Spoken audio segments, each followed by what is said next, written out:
Pessoal, nós vamos tratar agora das distinções entre os regulamentos do Banco Central e da CVM. Não vamos tratar aqui deles na íntegra, vamos tratar só de alguns pontos que são bastante relevantes para o dia a dia profissional de vocês.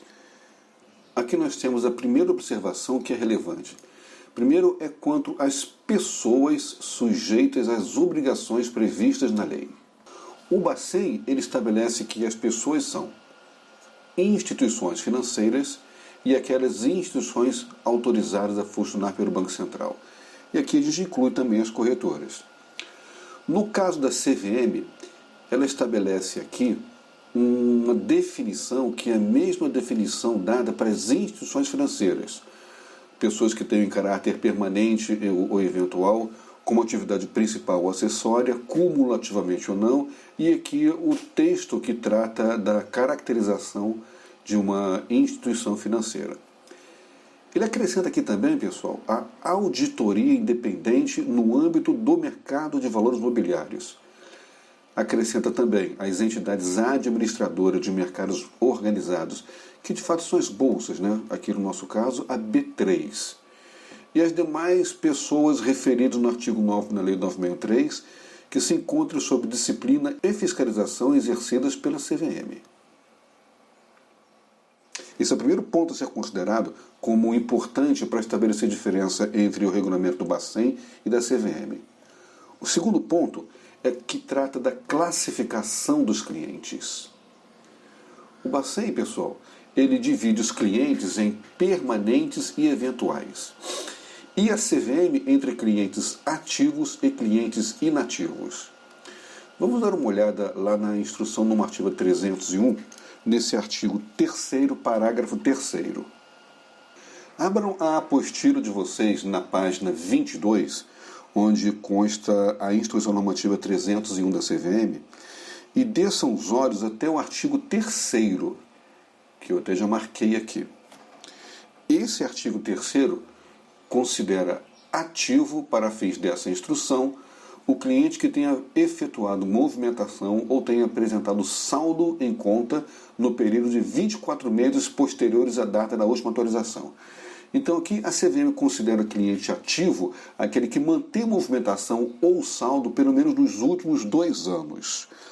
O Banco Central considera o último ano e a CVM considera os últimos 2 anos. Voltando aqui para o nosso slide, então nós temos aqui a CVM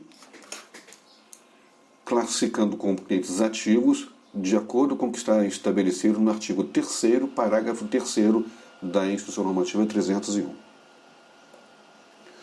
Um outro tópico que nos é relevante é quanto à comunicação aos órgãos competentes.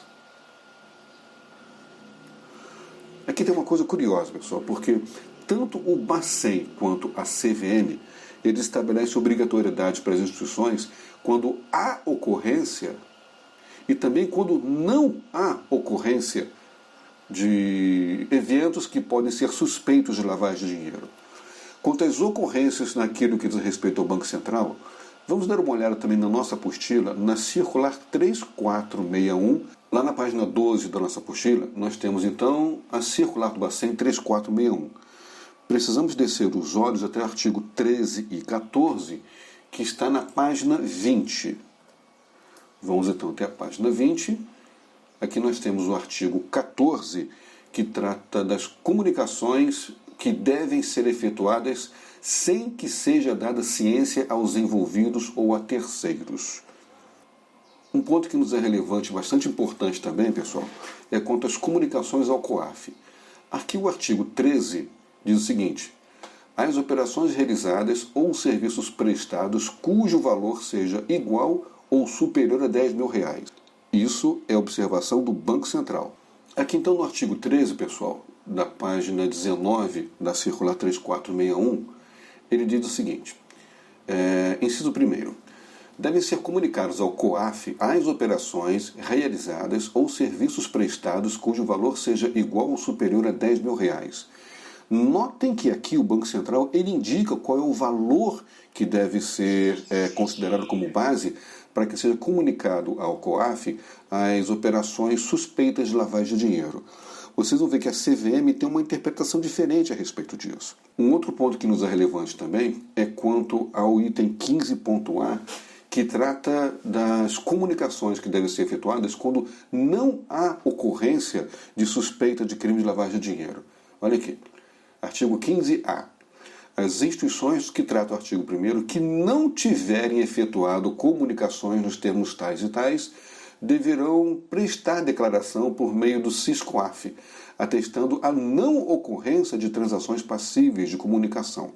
Então veja só, tanto por parte do Banco Central, que nós vimos, quanto por parte da CVM, que nós veremos daqui a pouco, há obrigatoriedade de comunicação ao órgão supervisor quando há suspeita e também quando não há suspeita de movimentação de recursos passíveis de ser utilizados para lavagem de dinheiro. Vamos voltar então ao nosso slide e vemos aqui o que a CVM trata desse assunto. Então, a CVM trata das ocorrências e, assim como o Banco Central, ela trata também das não ocorrências. Quanto às ocorrências, nós vamos voltar lá na nossa apostila, na Instrução Normativa 301, artigo 7º. Estamos aqui na nossa Instrução Normativa 301, artigo 7º, que está na página 25 da apostila. Olha aqui, pessoal. Artigo 7º. Para fins do disposto, etc., deve comunicar ao COAF, abstendo-se de dar ciência de tal ato a qualquer pessoa, inclusive aquela a qual se refere a informação, no prazo de 24 horas, ou seja, há que se comunicar ao COAF, portanto, as operações suspeitas de lavagem de dinheiro, sem que a pessoa, sem que o cliente, ele seja comunicado disso. E descendo os olhos aqui para o artigo 7.A, 7º-A, ainda diz o seguinte, que devem ser comunicados à CVM anualmente até o último dia útil do mês de janeiro, por meio do sistema eletrônico disponível na página da CVM na rede mundial de computadores, a não ocorrência de transações ou propósitos, etc. Então, assim como o Banco Central, a CVM obriga as instituições a comunicarem a ocorrência de operações suspeitas e também a comunicarem a não ocorrência, caso não haja nenhum registro. Voltando aqui então ao nosso slide, nós então já vimos que as ocorrências no caso da CVM devem ser comunicadas ao COAF, estão no artigo 7º, e as não ocorrências estão no artigo 7º-A.